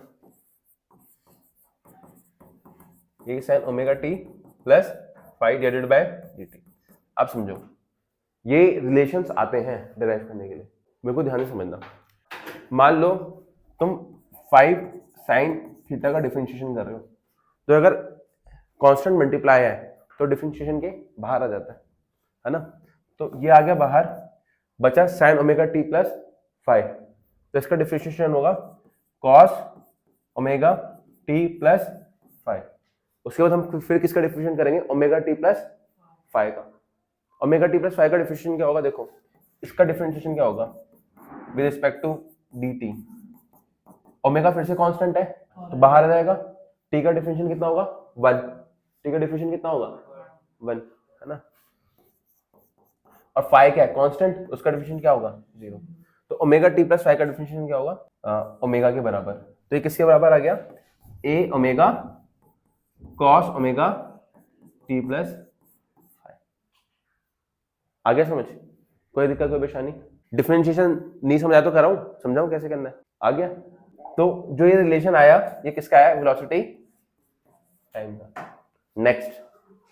नेक्स्ट होगा तुम्हारा एक्सेलरेशन। अच्छा वेलोसिटी टाइम में एक चीज देखो, जो ये बाहर की साइड है ये ए ओमेगा, क्या है ये ए ओमेगा, जो बाहर तो वो क्या होता है एम्पलीट्यूड, तो ये क्या है वेलोसिटी की मैक्सिमम वैल्यू। एम्पलीट्यूड क्या होता है मैक्सिमम वैल्यू, डिस्प्लेसमेंट की मैक्सिमम वैल्यू थी ए, वेलोसिटी की मैक्सिमम वैल्यू कितनी आ रही है ए ओमेगा या ओमेगा। नेक्स्ट वेलोसिटी है तुम्हारा A omega cos omega T plus five. Expression क्या होगा डीवी बाय, तो एक्सप्रेशन क्या आएगा, देखो ए ओमेगा तो बाहर ही है, कॉस ओमेगा टी का क्या होता है माइनस, ठीक है, और ओमेगा टी प्लस फाइव का डिफरेंशिएशन क्या होगा ओमेगा, तो यहां क्या जाएगा minus omega square A sine omega T plus five. और आना भी चाहिए था, तुमने देखा था कि जो एक्सेलरेशन है वो डिस्प्लेसमेंट के क्या है डायरेक्टली प्रोपोर्शनल, और A is equal to minus omega square X बताया था मैंने, याद है, आगे समझ। अच्छा जो ये रिलेशन आया है किसके बीच में आया है, क्या ये कोई चीज है, ये हमने पढ़ी है A sine omega T plus five, ये क्या है एक्स। तो एक और रिलेशन आ जाता है कि A is equal to minus omega square, क्या ये पहले पढ़ा दिया था। ये रिलेशन किसके बीच में है ए एंड, ठीक है जी, समझ आ गया। अब इन तीन रिलेशन को लिखो पहले, कौन कौन सा रिलेशन थे। सबसे पहले देखो तुम्हारा था x is equal to a sine omega T plus, इसमें तुम्हारा मैक्सिमम एम्पलीट्यूड x मैक्स कितना था a के इक्वल, है ना। दूसरा रिलेशन जो आया v वो आया omega a cos omega T plus five, यही आया था। और वेलोसिटी मैक्सिमम कितना आया ओमेगा। अच्छा वेलोसिटी कहां मैक्सिमम होती है मीन पोजीशन पे, तो ये ओमेगा एक कब होगा जब मीन पोजीशन होगा, ठीक है। और ये कब होता है डिस्प्लेसमेंट मैक्सिमम एक्सट्रीम पोजीशन पे। नेक्स्ट है तुम्हारा ए कितना आता minus omega square A sine omega T plus five, यहां से एक्सेशन मैक्सिमम कितना आ रहा है माइनस ओमेगा स्क्वायर। ये जो रिलेशन है ये रिलेशन है x और t के बीच में, ये जो रिलेशन है ये रिलेशन है v और t के बीच में, और जो ये रिलेशन है ये रिलेशन है a और, ठीक है। इसके बाद मैंने तुम्हें एक रिलेशन कराया that was a is equal to minus omega square, ये जो रिलेशन है ये रिलेशन है a और x के बीच में। अब एक और रिलेशन समझना, देखो ध्यान से समझना, मैं ऐसा करता हूं तुम्हारे पास ना x is equal to a sine omega T plus five है, और velocity is equal to a cos omega t, ठीक है। अच्छा यहां पर कुछ मल्टीप्लाई करना है ओमेगा, समझो। अब यहां से तुम्हारा sign omega T plus five कितना आ गया x बाई, और cos omega T plus five यहां से कितना आ गया v बाय ओमेगा, है ना। क्या हमने ये चीज पढ़ रखी है बचपन में कि जो साइन स्क्वायर थीटा होता है अच्छा, इसका कोई आंसर बता सकता है? Sine square 50 plus cos square 50 ऐसे। ये तुम्हारे बोर्ड के, हाँ, और बहुत सारे बच्चे इसमें कंफ्यूज हो गए थे। सोचो कितने लॉजिक्स, ये कॉन्सेप्ट्स की बात है, तुम रट के जाओगे क्वेश्चन नहीं हो पाएगा, है ना। अगर तुम्हारे पास लॉजिक है तो इजीली हो जाएगा। तो साइन स्क्वायर थीटा क्या होता है? Sine square theta plus cos square theta क्या होगा? 1। तो तुम्हें नहीं दिख रहा है यहाँ पर कि ये पूरी एक चीज थीटा ही तो है, ये पूरी चीज थीटा ही तो है। तो अगर इन दोनों क्या कर सकता हूं मैं, क्वेश्चन 1 और 2 क्या करूं? देखो, sign square omega T plus 5 plus cos square omega T plus 5 किसके बराबर होगा? साइन स्क्वायर ओमेगा टी का मतलब क्या है? एक्स बाई ए का, और उसका मतलब क्या है? वी बाय ओमेगा ए का whole square is equal to 1। अब समझ लो, तो यहां क्या जाएगा? यहां जाएगा x square by A square plus v square by omega square A square is equal to 1। Omega square A square है ना। अच्छा, मुझे एक बात बताओ, एक बात समझाना, एक्स और टी में जो इक्वेशन है इसका ग्राफ कैसा बनेगा? ये साइन कर्व को फॉलो कर रहा है तो साइन कर्व बनेगा। इसका कैसा बनेगा? Cos curve. इसका कैसा बनेगा? Sine curve. इसमें कैसा बनेगा? इसमें बनेगा स्ट्रेट लाइन। ये तुम्हारा y हो जाएगा, ये x हो जाएगा, तो इसमें कैसा बनेगा? स्ट्रेट लाइन, है ना। इसका तो इसका जो ग्राफ होगा, इसका ग्राफ कैसा होगा? Straight line. अब जिन्होंने मैथ्स पढ़ी है वो ये बताओ, ये कौन किसकी इक्वेशन है? ये किसकी इक्वेशन है? ये इक्वेशन है इक्वेशन ऑफ इलिप्स।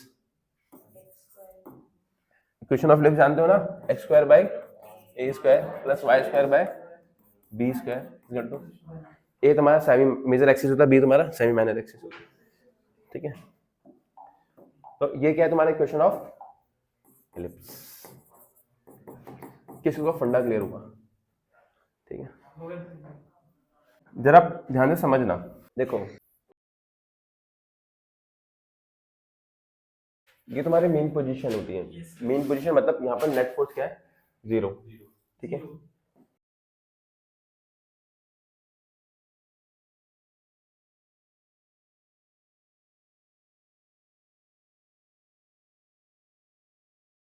यहाँ पर जो मेन, ये क्या तुम्हारी मेन पोजीशन, मेन पोजीशन पे तुम्हारी वेलोसिटी क्या होती है? मैक्सिमम,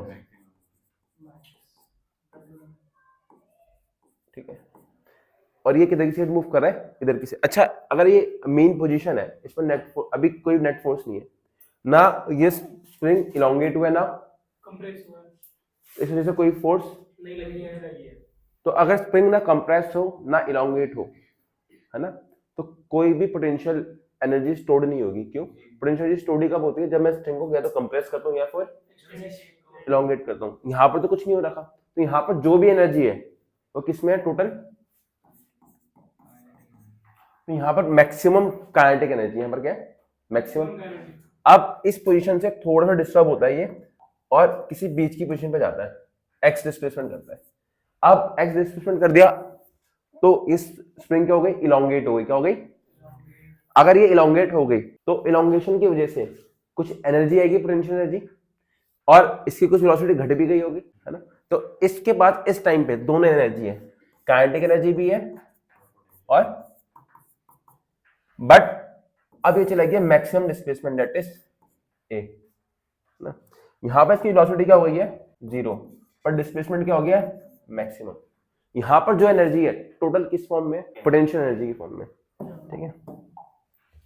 तुम देख रहे हो असल में क्या है? एनर्जी क्या? Neither be created not be destroyed, है ना।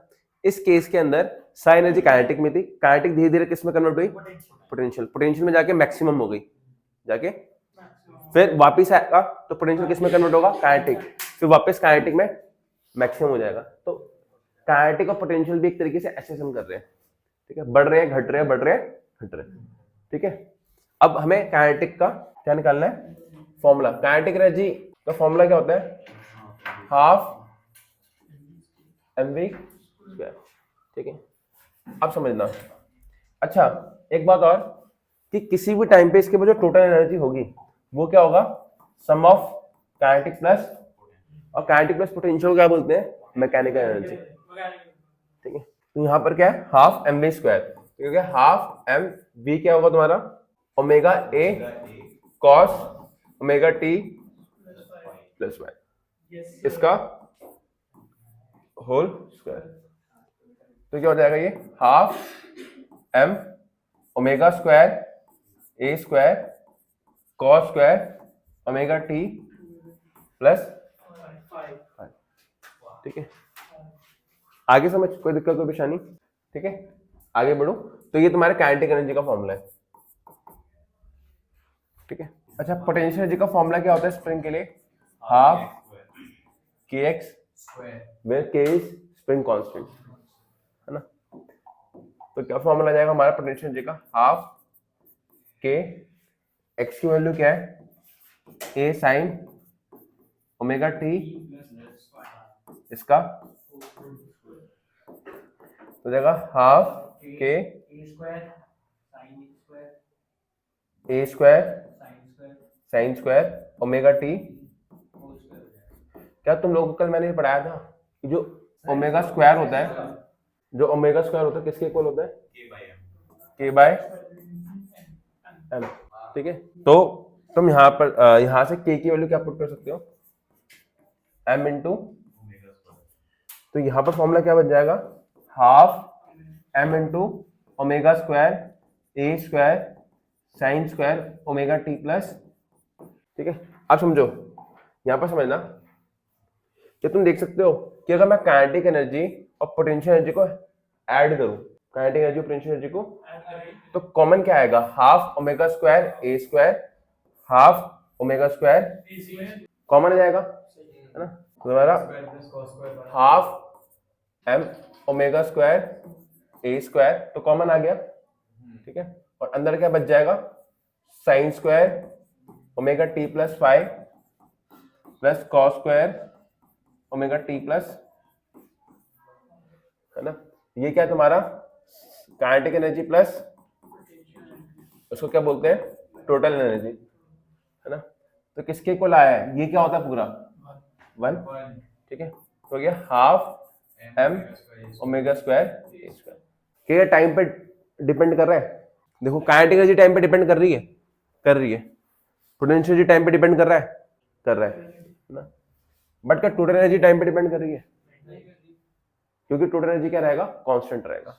ये टोटल एनर्जी काइनेटिक एनर्जी में कन्वर्ट हो रही है, पोटेंशियल एनर्जी में कन्वर्ट हो रही है, बट उनको दोनों का हमेशा क्या रहेगा, कांस्टेंट रहेगा, है ना।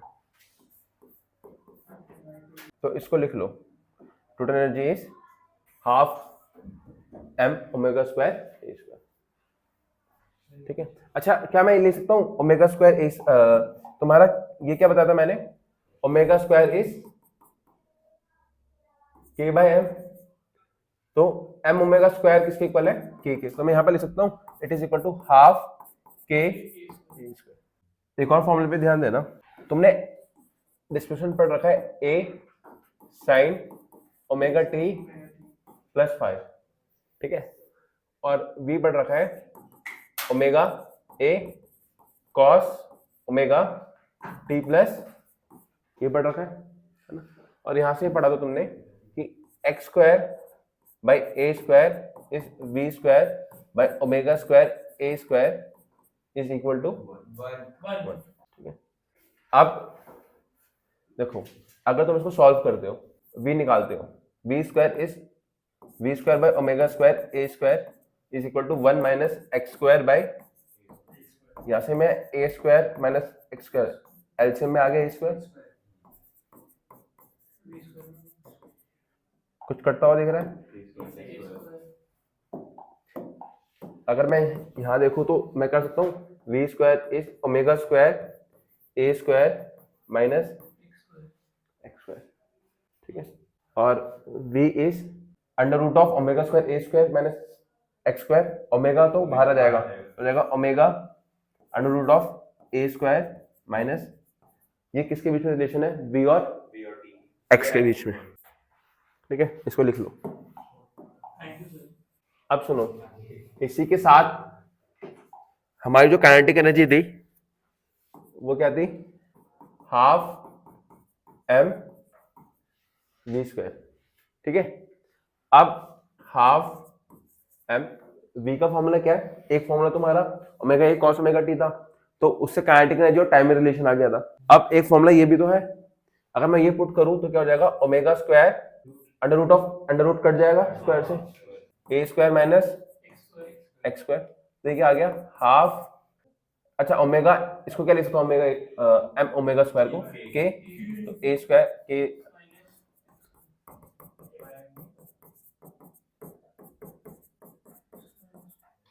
ठीक है।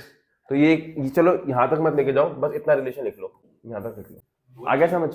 ये चीज मैं ऐसे भी निकाल सकता हूँ, इसी चीज को, सेम चीज को मैं कैसे निकाल सकता था, एक काइनेटिक प्लस पोटेंशियल का सम क्या होता है, टोटल, और टोटल को मैं क्या निकाल के लाया था, हाफ के ए स्क्वायर, और पोटेंशियल होता है हाफ के एक्स स्क्वायर, तो इधर आ जाता तो तब भी मेरे को ये रिजल्ट मिल जाता। आया समझ? उस तरीके से छोटा पड़ता, पर मुझे ये रिलेशन में निकलवाना है। ठीक है, समझ आया? तो दोनों तरीके से निकाल सकते हो काइनेटिक एनर्जी। तो पहले इसको लिखना, चलो तुम एक काम करो, इसको मैं पीछे वाले पेज पे लिख देता हूँ। तुम सबसे पहले इसको लिखो यहां से यहां तक,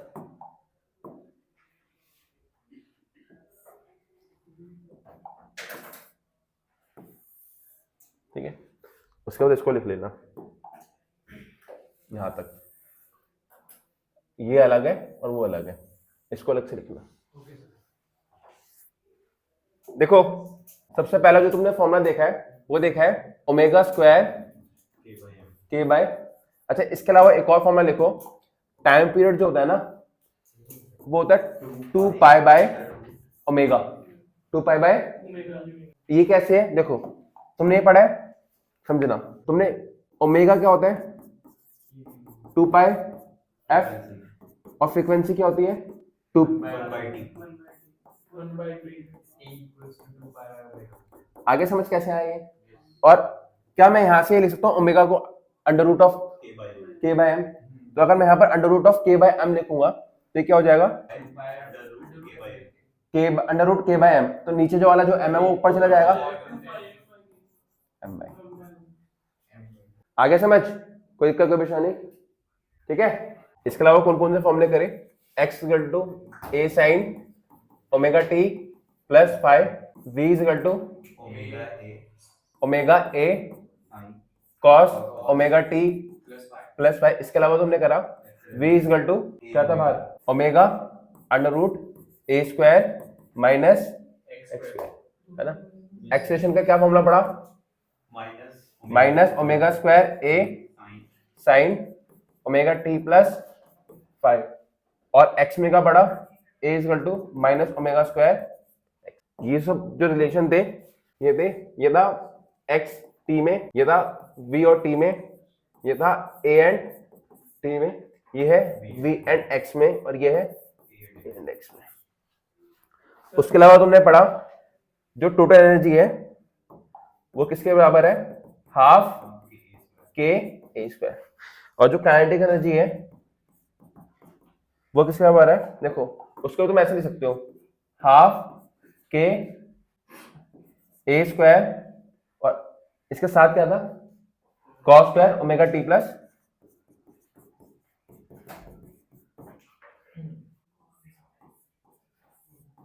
ठीक है, आगे समझ?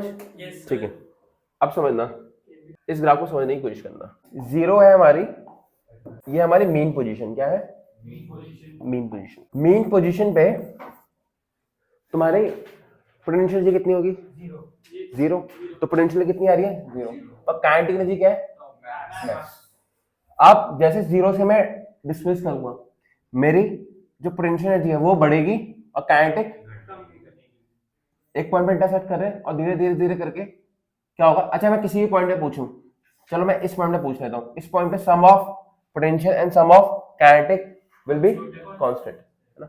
बढ़ते बढ़ते बढ़ते बढ़ते ये कहां पर आ गया मैक्सिमम डिस्प्लेसमेंट। मैक्सिमम डिस्प्लेसमेंट तुम्हारी पोटेंशियल एनर्जी मैक्सिमम हो गई और काइनेटिक एनर्जी कितनी हो गई। आगे समझ, तो ये ग्राफ है।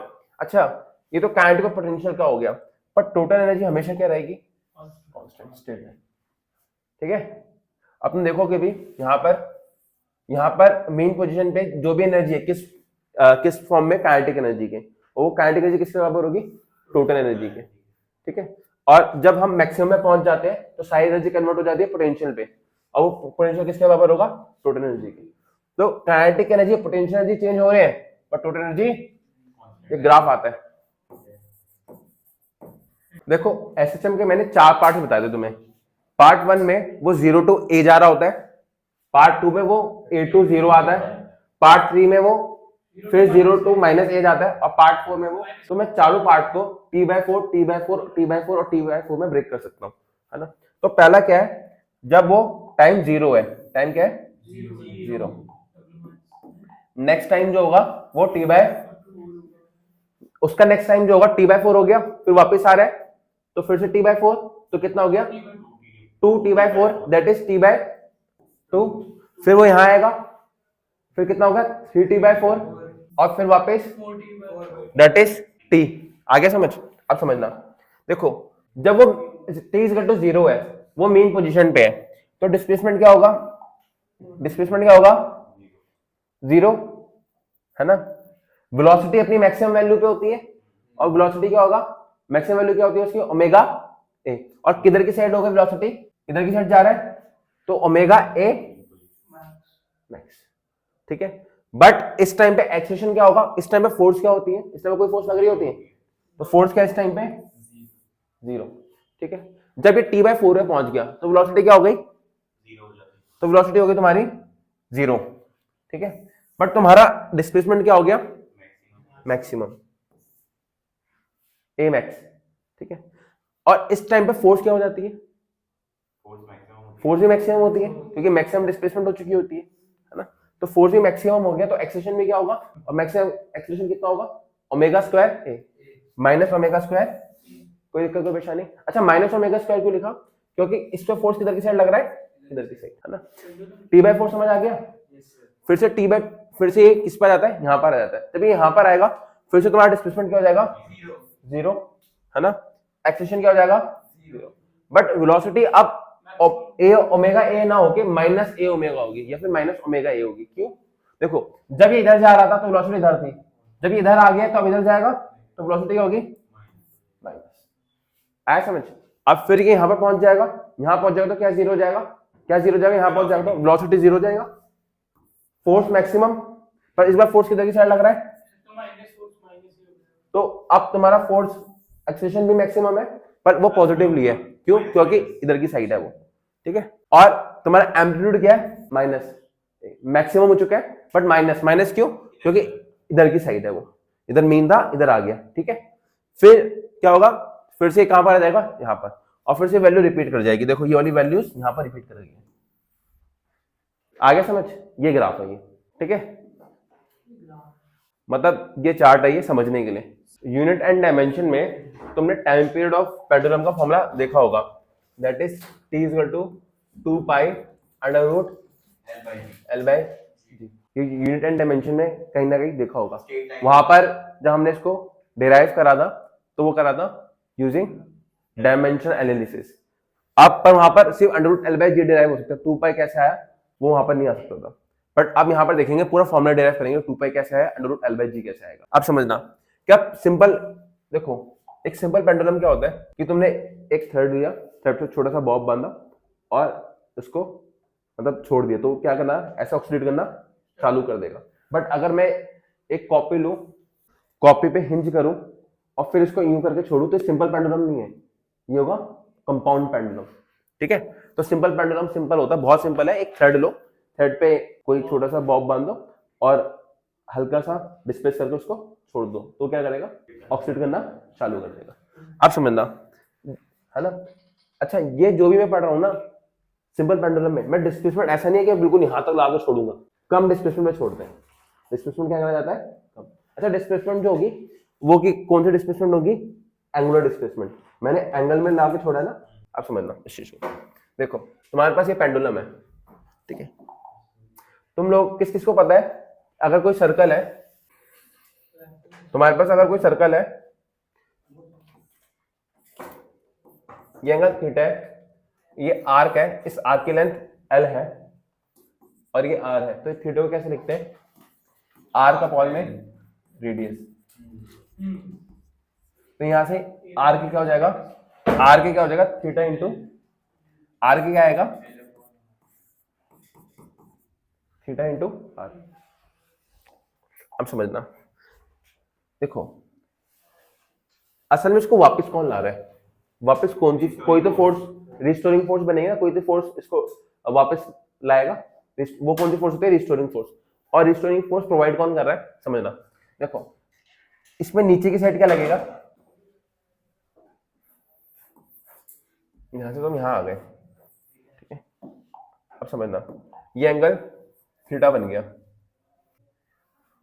अच्छा मुझे बताओ, अगर वो एंगल थीटा तो ये एंगल भी क्या होगा, थीटा। नीचे की साइड इस पर कौन सी फोर्स लगेगी, एम जी।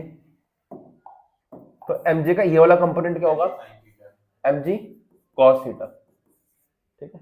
बगल वाला कंपोनेंट कॉस होता है और सामने वाला साइन होता है। ऐसे करो, मैं एम जी के दो कंपोनेंट ले रहा हूं, एक इधर और एक इधर, ये 90 डिग्री पे। ये एम जी है, ये हो गया एम जी कॉस थीटा और ये हो गया एम जी, ठीक है। कोई दिक्कत कोई परेशानी, आगे समझ।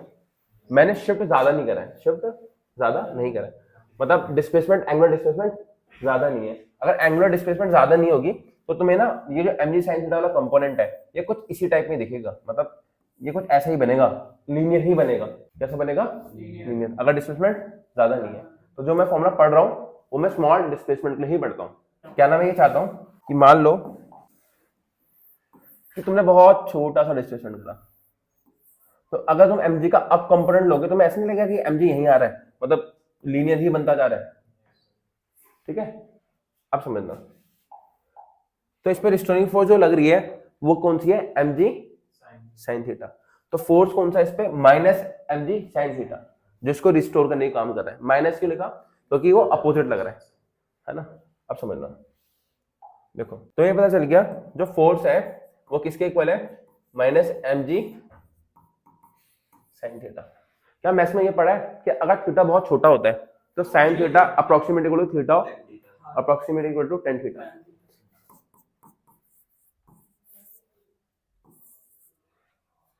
ठीक है। अच्छा मैंने थीटा को क्या बताया था, थीटा होता है आर का अपॉन में रेडियस, आर का अपॉन में रेडियस।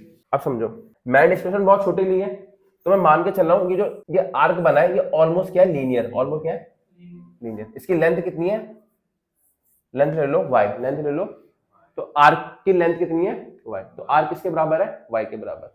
अच्छा रेडियस क्या होगा, ये जो सर्कल है ये जो ऐसे कंप्लीट करेगा इसका रेडियस किसके, इस लेंथ ऑफ स्ट्रिंग के बराबर ही होगा।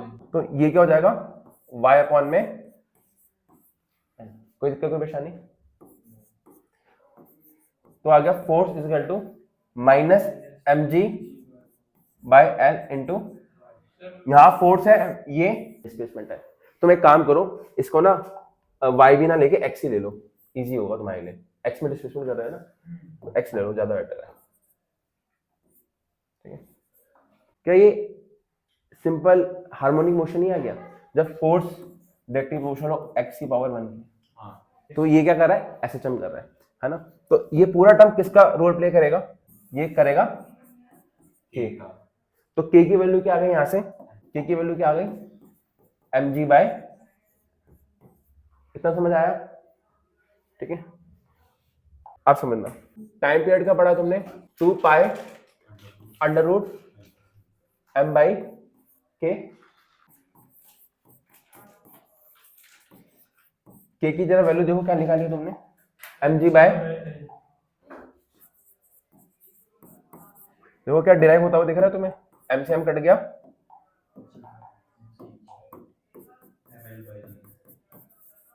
l बाय, आ गया समझ, कोई दिक्कत कोई परेशानी। देखो कुछ स्टूडेंट को डाउट आ सकता है कि हमने जो सर्कुलर पाथ था उसको स्ट्रेट कैसे मान लिया।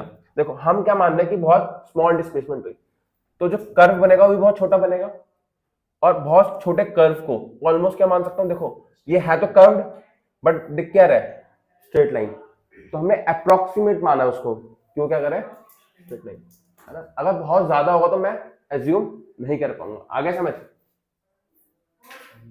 ठीक है, नोट डाउन कर लो इसको। हाँ देखो स्प्रिंग है, स्प्रिंग का एक कांस्टेंट होता है, क्या हर स्प्रिंग की जो स्टिफनेस होती है वो सेम होती है, अलग अलग होती है, अलग अलग होती है, मटेरियल पे डिपेंड करती है ना। इसके अलावा अगर लेंथ ज्यादा बढ़ी है, स्टिफनेस की बात कर रहा हूँ, स्टिफनेस किससे शो करते हैं हम, स्प्रिंग कांस्टेंट से, के से, है ना, शो करते हैं स्प्रिंग कांस्टेंट के से।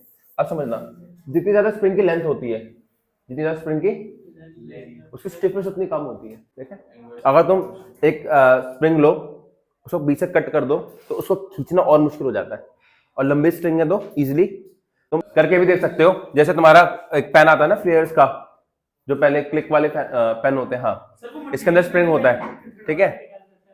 अब समझना, अगर तुम स्प्रिंग को बीच से कट कर दोगे तो स्प्रिंग की लेंथ क्या हो जाएगी, और वो ज्यादा स्टिफ हो जाएगा, उसको खींचना और ज्यादा डिफिकल्ट हो जाएगा। तो मैं बोल सकता हूँ कि जो स्प्रिंग कांस्टेंट है वो इनवर्सली प्रोपोर्शनल टू लेंथ है, बोल सकता हूँ। आगे समझ। सेकेंडली, जितना ज्यादा थिक स्प्रिंग होता है, जितना ज्यादा उतना ज्यादा मुश्किल होता है उसको खींचना। तो स्प्रिंग तीन चीजों पर डिपेंड करता है, spring constant, spring constant is directly proportional to stiffness of string. जितना ज्यादा स्टिफनेस ऑफ स्ट्रिंग होगा, स्प्रिंग होगा, उतना ज्यादा तुम्हारा स्प्रिंग कांस्टेंट होगा। और spring constant inversely proportional to length होता है, directly proportional to thickness of spring होता है, और डायरेक्टली प्रोपोर्शनल टू मटेरियल, मतलब कौन सा मटेरियल है। तुम ये छोड़ो, डायरेक्टली प्रोपोर्शनल छोड़ो, बस ये दो पे ध्यान रखो, है ना। आज समझना, अगर एक स्प्रिंग है जिसका स्प्रिंग कांस्टेंट क्या है, के, अगर मैं उसको टू इक्वल हाफ में डिवाइड कर दूं तो जो नया स्प्रिंग बनेगा वो, मान लो इसकी लेंथ L थी तो इसकी लेंथ कितनी हो जाएगी, L/2, इसकी कितनी हो जाएगी, पर इसका स्प्रिंग कांस्टेंट क्या हो जाएगा, डबल, इनवर्सली प्रोपोर्शनल। आगे समझ। देखो ये थोड़ा ज्यादा है, अगर तुम्हें लिखना तो लिख लेना कि मान लो ये तो था जो मैंने इक्वल में डिवाइड करा, मान लो एक स्प्रिंग है जिसको मैं लेंथ L1 में और लेंथ L2 में डिवाइड करता हूँ, एक L1 है एक L2 है, तो जो L1 की जो स्प्रिंग कांस्टेंट आएगा वो होगा K। K क्या है, spring constant of original multiply by n plus 1 divided by n। क्या है, n है रेशो, जैसे मैंने इन दोनों को डिवाइड करा n रेशो 1 में, 2 रेशो 1 हो सकता है, 3 रेशो 1 हो सकता है। आया समझ, कोई दिक्कत कोई परेशानी, हाँ रेशो गिवन होगी, तुम करके भी देख लो। मान लो मैं इन दोनों को इक्वल्स में डिवाइड कर देता हूं तो क्या होगा, रेशो 1 रेशो, तो n की वैल्यू क्या हो जाएगी 1, तो क्या हो जाएगा 1 + 1 2, और ये क्या हो जाएगा 1, तो k1 कितना जाएगा 2k। आगे समझ, कोई दिक्कत कोई परेशानी। अच्छा, इसके अलावा एक और चीज ध्यान रखनी है कि हमने टाइम पीरियड का फॉर्मूला पढ़ा था 2π√m/, तो time period is directly proportional to mass और इनवर्सली प्रोपोर्शनल टू, तुम लोगों को रेजिस्टेंस सीरीज एंड पैरेलल का फॉर्मूला आता है, सीरीज में होता था R1 + R2 होता है, पैरेलल में होता था 1/R1 + 1/R2, इसका उल्टा होता है स्प्रिंग्स के अंदर।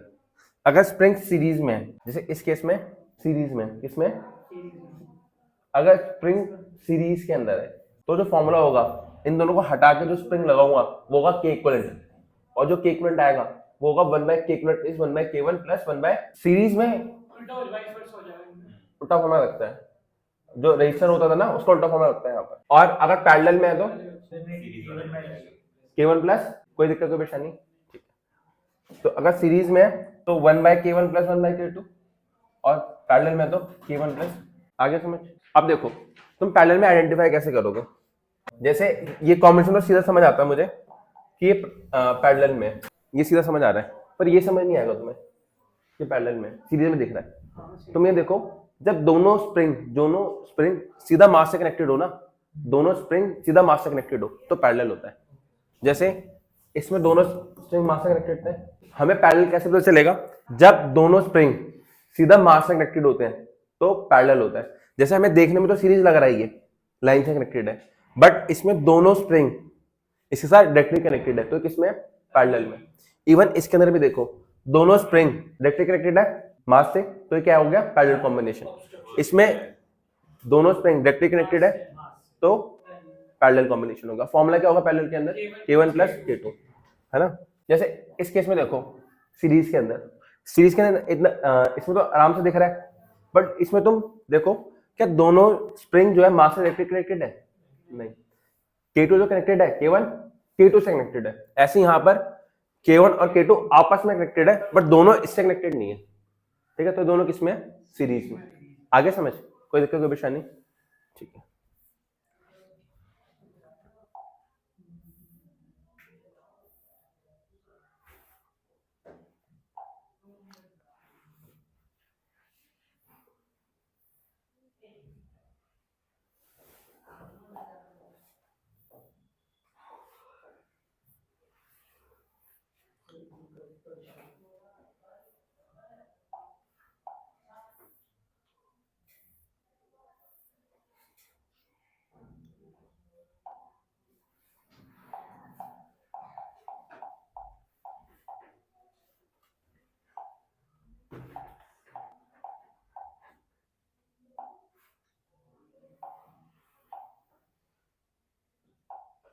चलो ये वाला क्वेश्चन करो।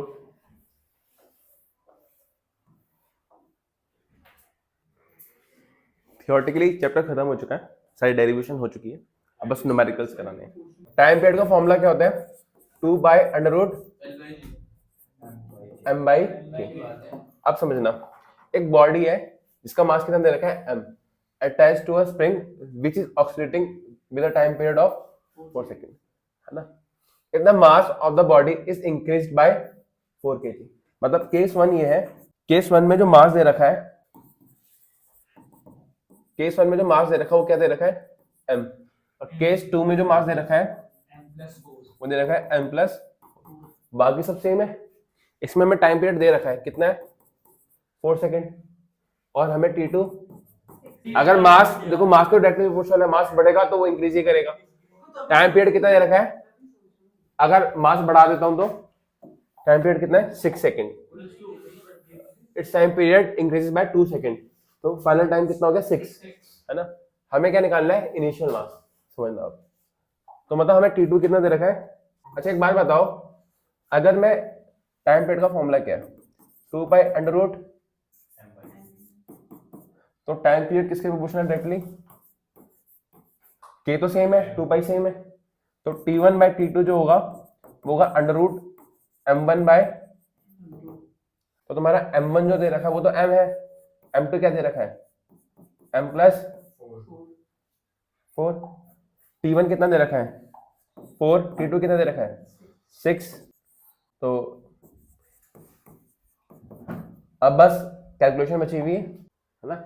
क्या करो, दोनों साइड स्क्वायर कर दो, तो जाएगा 16।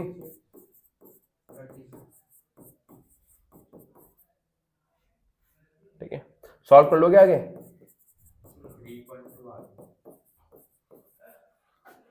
ये कितना आ जाएगा? 64, और ये 16 हम उधर जाके जाएगा तो हो जाएगा 20। ठीक है, तो कितना आ रहा है ये? 3 पॉइंट। आगे समझ। इसके अलावा तुम एक क्वेश्चन और कर सकते हो, ये वाला क्वेश्चन ट्राई करो। स्प्रिंग कांस्टेंट जो होता है वो इनवर्सली प्रोपोर्शनल टू लेंथ होता है। हमें किसका रेशियो दे रखा है कि हम एक जो स्प्रिंग है उसको किस रेशियो में डिवाइड कर देते हैं? 1:2:3, है ना? तो जो लेंथ का रेशियो होगा वो क्या होगा? मान लेता हूँ जो ये पार्ट है वो x है, तो ये होगा 2x और ये होगा, और x plus 2x plus 3x इसके बराबर होगा लेंथ के, थोड़ा लेंथ के। आता है ना ये सब करना मैथ से, है ना? अच्छा, अगर लेंथ इस प्रोपोर्शन में है तो स्प्रिंग कांस्टेंट किस प्रोपोर्शन में होंगे? स्प्रिंग कांस्टेंट होंगे K1 ratio K2 ratio K3। वो किसके इक्वल होंगे? ये 1:2:3 है, तो होगा 1:1/2 रेशो 1/3। रेसिप्रोकल है ना? है ना? तो अगर मैं एक का स्प्रिंग कांस्टेंट K1 है, K1 मान लेता हूं, तो दूसरे का क्या होगा? K2 क्या होगा? K1/2। K3 क्या होगा? K1/3। तभी तो रेशो आएगा 1:1/2 रेशो 1/3। अभी क्या है, मेरे पास 3 स्प्रिंग है,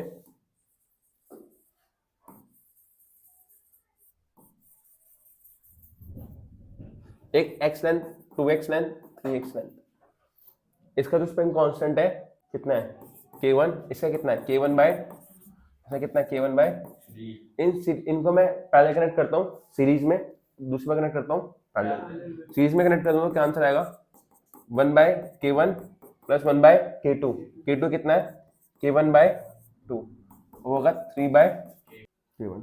ठीक है, ये क्या जाएगा 6 अपॉन में k1। तो तुम्हारा 1 बाय ks कितना आ गया 6 अपॉन में k1। तो यहाँ से ks कितना आ जाएगा k1 बाय, और अगर मैं पैरेलल में कनेक्ट करूंगा तो सब प्लस हो जाएंगे सिंपल।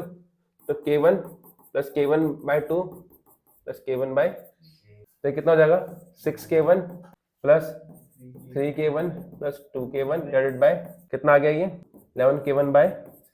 अब बस इनका रेशियो लेना है, कर लोगे सॉल्व, है ना। हमें क्या करना है ks बाय k भी निकालना है, वो करोगे तो k1 बाय 6, 11k1 बाय 6, 6 से 6 कट जाएगा, k1 से k1 कट जाएगा, कितना आ जाएगा 1 बाय। ये वाला क्वेश्चन करते हैं। देखो एक क्वेश्चन करके दिखा देता हूं ताकि तुम्हें समझ आ जाए कैसे करना है क्वेश्चन को। एक पार्टिकल है जो एग्जीक्यूट कर रहा है SHM from extreme position and covers a distance equals to half of its amplitude. ठीक है, in 1 second determine the time period of motion. हमें टाइम पीरियड ऑफ मोशन निकालना है, मतलब हमें क्या निकालना है, हमें बेसिकली निकालना है टी निकालना है ना।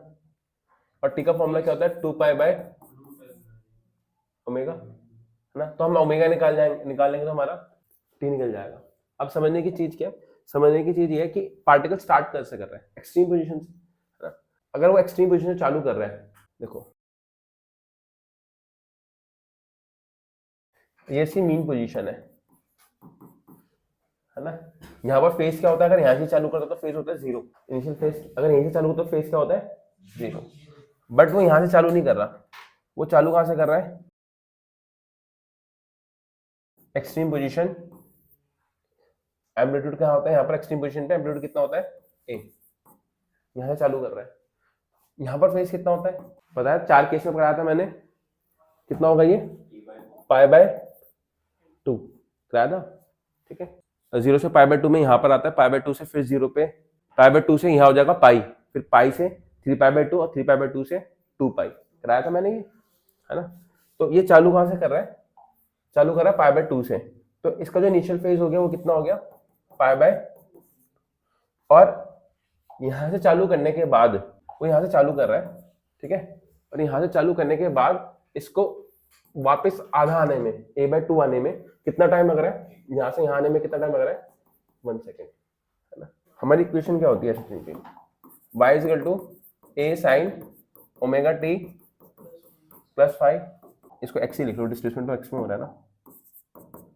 अब समझना, यहाँ पर हमारा एम्पलीट्यूड a है, जो हमारी फाइनल पोजीशन है वो क्या है a/2 साइन ओमेगा, टाइम कितना है 1 सेकेंड, 1 सेकेंड में आ रहा है ना, प्लस π/2। अच्छा एक बात बताओ, साइन π/2 प्लस थीटा क्या होता है cos थीटा, है ना। और सेकंड क्वाड्रेंट में साइन क्या होता है पॉजिटिव होता है, तो क्या हो जाएगा ये पॉजिटिव ही रहेगा और साइन का साइन ही रहेगा। देखो साइन π/2 प्लस थीटा क्या होता है आएगा तो पॉजिटिव का ही, पर π/2 प्लस थीटा क्या होता है cos थीटा, पॉजिटिव का cos थीटा। तो ये क्या बन जाएगा तुम्हारा cos ओमेगा, a से कट जाएगा तो cos ओमेगा कितना आ जाएगा 1/2, और ये 1/2 किस पे होता है 60 मतलब π/3। तो यहां से ओमेगा कितना आ गया π/, और ओमेगा क्या होता है 2π/, तो यहां से t कितना आ गया 6 सेकेंड। आगे समझ, ठीक है। अब इसको फेजर से देख लेते हैं, फेजर से कैसे हो सकता है ये, देखो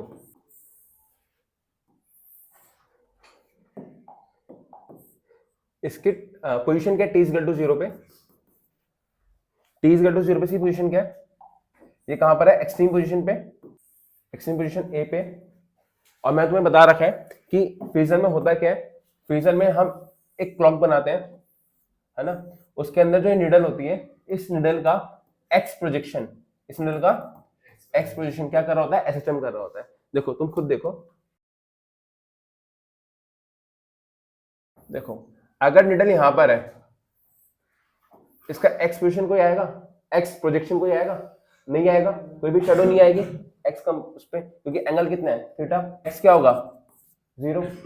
बट मान लो ये मूव करता है तो इसका प्रोजेक्शन आएगा, ये और ज्यादा मूव करता है तो और ज्यादा प्रोजेक्शन आएगा। तुम क्या देख रहे हो, पहले प्रोजेक्शन 0 था, फिर थोड़ा बढ़ा, फिर तो मतलब जैसे आगे बढ़ता रहूंगा प्रोजेक्शन बढ़ता रहेगा, बट जब ये नीचे जाएगा तो प्रोजेक्शन घटता रहेगा। आया समझ? तो फेजर में क्या होता है, एसएचएम कर रहा होता है पार्टिकल, है ना, बट किस पे, एक्स एक्सिस पे, किस पे, एक्स एक्सिस पे, ठीक है। तो projection of the needle on x axis is doing SHM. आप समझना, अब तुम्हारा पार्टिकल कहां से, ए से चालू करा, वापस घूम के कहां पर आ गया, a/2 पे, तो ये लेंथ कितनी है तुम्हारी, a/2, ये कितना है a, है ना, और जो एंगल चला है थीटा, वो कितना किससे बराबर होता है, ओमेगा टी, क्योंकि तुम्हारी जो निडल है घूमने की स्पीड कितनी है, ओमेगा। और तुम्हें पढ़ा होगा कि ओमेगा जो एंगुलर वेलोसिटी होता है वो थीटा/टी होता है, ठीक है। तो यहां से तुम अगर cos थीटा निकालो तो cos थीटा कितना आएगा, बेस बाय हाइपोटेन्यूज, तो a/2 बाय a, तो कितना हो गया 1/, इसका मतलब cos π/3, तो थीटा कितना हो गया π/3। आया समझ? तो यहां पर मैं सीधा पुट कर सकता हूं इसको, π/3 2π/t, और टाइम कितना था 1 सेकेंड, तो t कितना आ गया। देखो मुझे फेजर वाला मेथड है ना, ये समझना स्टार्टिंग में थोड़ा सा मुश्किल है, बट इससे क्वेश्चन बहुत जल्दी सॉल्व हो जाते हैं, बट ये यूज होता है जेई एंड नीट में। तो तुम इस वाले मेथड का, जो प्रीवियस मेथड था ना, इसमें एक एक स्टेप दिख रहा है, ये वाला यूज करोगे सीबीएसई में जब पेपर लिखोगे, ठीक है।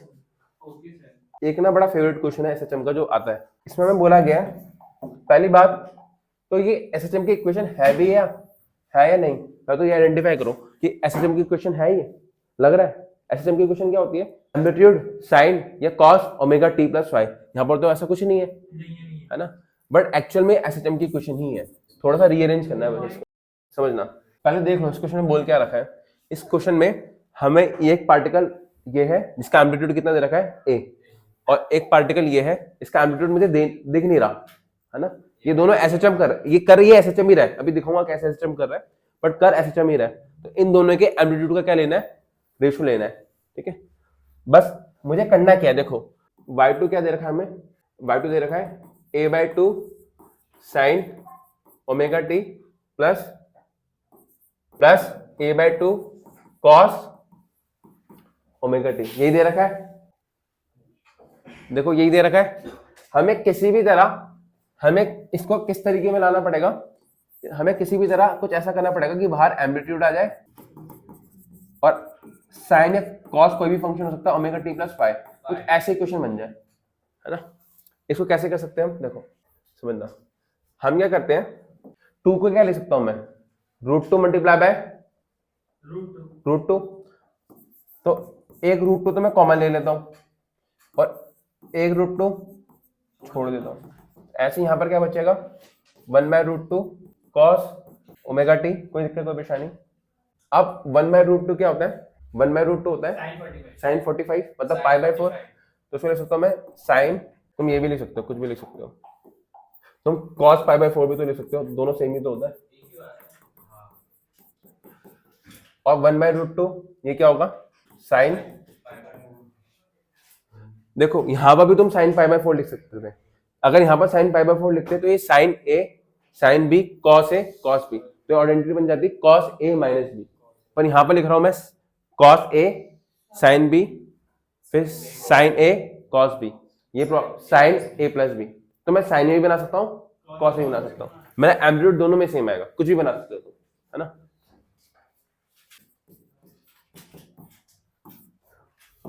तुम इसको a ले लो और इसको b ले लो, तो क्या हो जाएगा a/√2, ये कहीं पर जिसको नहीं आता वो आइडेंटिटी लिख लेना, साइन a प्लस b जो होता है sine a cos b plus cos a sine b, ठीक है, तो तुम्हारा आइडेंटिटी क्या बन जाएगी, sine omega T plus pi by, initial phase कितना आ गया इसका, पाई बाय 4, है ना। अब देखो y2 का जो मैक्सिमम एम्पलीट्यूड है, सॉरी y2 का जो मैक्सिमम डिस्प्लेसमेंट है वो कितना है, a बाय रूट 2, और y1 क्या दे रखा है हमें, y1 दे रखा है हमें a साइन ओमेगा टी, तो हमारा यहां से y1 मैक्स कितना आ जाता है, हमें क्या करना है, इन दोनों का रेशियो लेना है,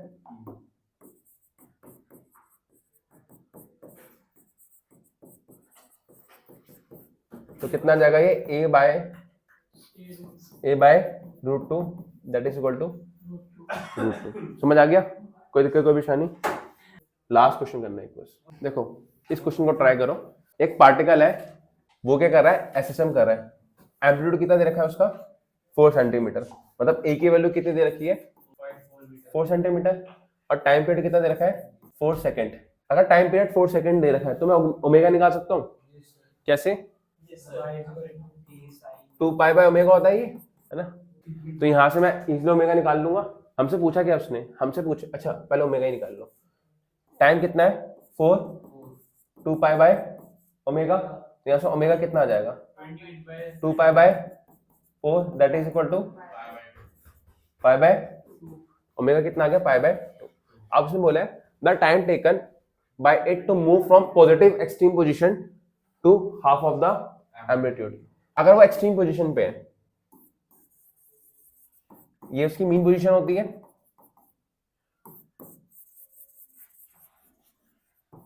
ये इसकी एक्सट्रीम पोजीशन है, इससे कहां पर आएगा हाफ पर। अगर एक्सट्रीम पोजीशन पे है तो फेज कितना होता है पाई बाय 2। इक्वेशन क्या बन जाती है तुम्हारी, इक्वेशन बनती है x is equal to a sine omega T plus pi by 2। अब इनिशियली कर लेते हैं, omega T plus pi by 2 क्या होता है, sine pi by 2 plus theta क्या होता है कॉस थीटा, तो ये कितना हो जाएगा a कॉस ओमेगा टी। समझ आ गया। अच्छा x कितना दे रखा है a बाय 2, तो यहां से कॉस ओमेगा टी कितना आ जाएगा 1/2, और 1/2 क्या होता है कॉस पाई बाय 3, तो यहां से ओमेगा टी किसके बराबर आ जाएगा पाई बाय 3 के। ये पिछले क्वेश्चन की तरह ही है। अब पिछले क्वेश्चन में हमें टाइम दे रखा था, टाइम पीरियड निकालना था, इसमें टाइम पीरियड दे रखा है, मतलब ओमेगा दे रखा है और टी निकालना है। तो ओमेगा कितना निकाल लिया था हमने पीछे, पाई बाय इंटू टी,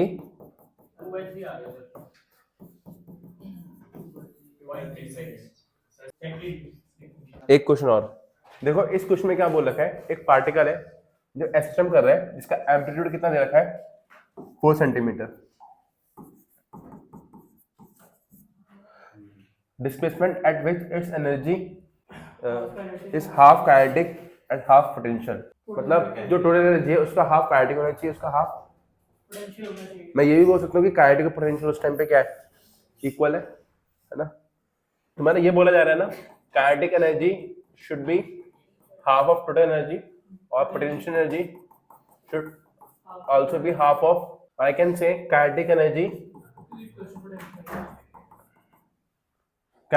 का फॉर्मूला क्या बताया था, half K A square minus x square, और ऐसा क्या बता रखा है हाफ के एक्स स्क्वायर। देखो के से के तो कट ही जाएगा, हाफ से हाफ भी कट गया, तो सीधा बच गया A square minus x square equal to X square, तो 2x square equal to A square by A square, और x equal to a by under root 2 लिख दूं सीधा, plus minus a by under root, और amplitude कितना दे रखा है 4, तो कितना जाएगा 4 by root 2 that is plus minus 2 root 2।